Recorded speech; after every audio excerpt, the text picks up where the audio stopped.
Welcome back to CapexForexTrading.com. In today's lesson, we're going to focus on the MACD indicator, which stands for Moving Average Convergence Divergence. Now, the convergence part is relative to trend trading, and the divergence part is relative to reversal trading. But don't worry, we're going to discuss both of these subject matters in this video to ensure that you trade this indicator effectively.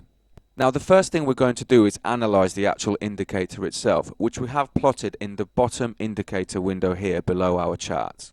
So we've plotted it as a histogram, and that's why you can see these grey lines on the top part of the chart and these grey lines at the bottom part of the chart. The other line that you can see here, which is where I'm running my mouse across, is this red signal line. This line is basically a 9-period moving average, which is incorporated into the default setting for the MACD indicator of 12, 26, and 9. Now, the last thing we need to focus on in the actual indicator itself is the separation line, and that line is this zero line that we see across the chart here.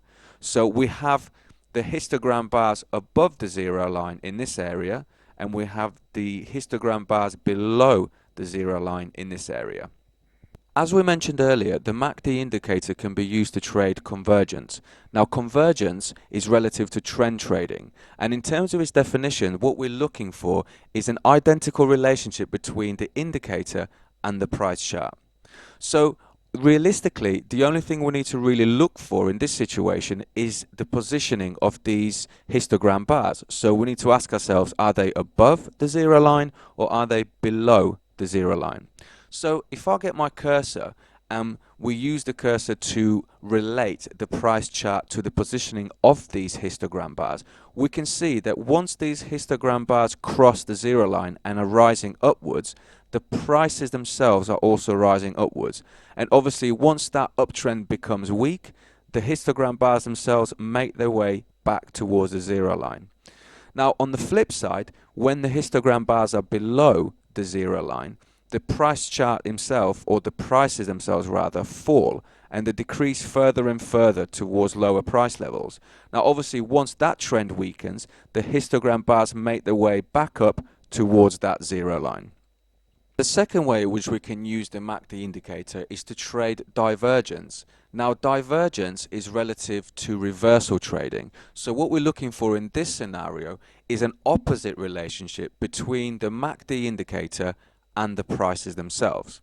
So what we've got here, as you can see, are two higher highs. So we've got the first high there and the second high there.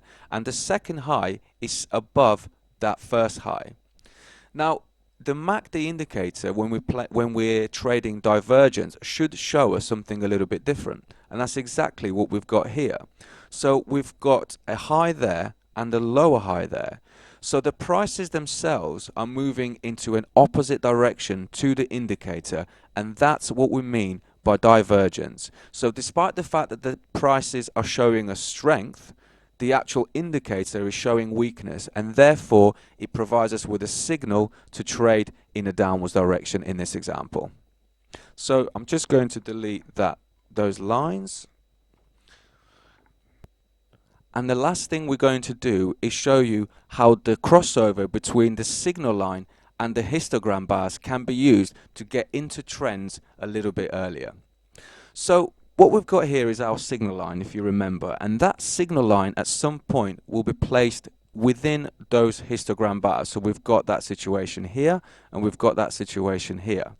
Now, in terms of our crossover, realistically what we're looking for is the point at which that signal line comes outside of those bars. And that's exactly what we've got here. So when it's below the zero line, we've got a cross under, and when it's above the zero line, we've got a cross over. So let's focus on this cross under here first.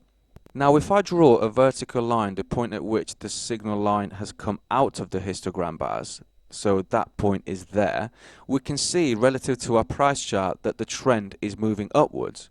Now, if I move that across and move it to a point at which the signal line has crossed over the histogram bars, which is here, you can see that we have this small downtrend here.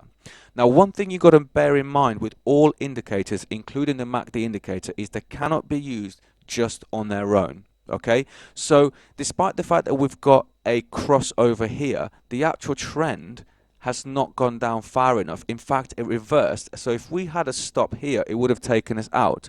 So all we mean to say is when you are using indicators such as the MACD indicator, they can only be used as confirmations, not as prime indicators of taking that trade. It's always the prices and the strategies that are used that are number one, and it is the indicators that are number two. So in this first scenario where we have the cross under, which is here, our strategy would have been correct and our indicator would have confirmed that the strategy is right, and therefore we would take the trade at this point and profit from this uptrend here. In this scenario, we wouldn't, okay? So this means that despite the fact that we have a crossover, the actual strategy itself here was not right. So therefore, we would have been taken out of that trade.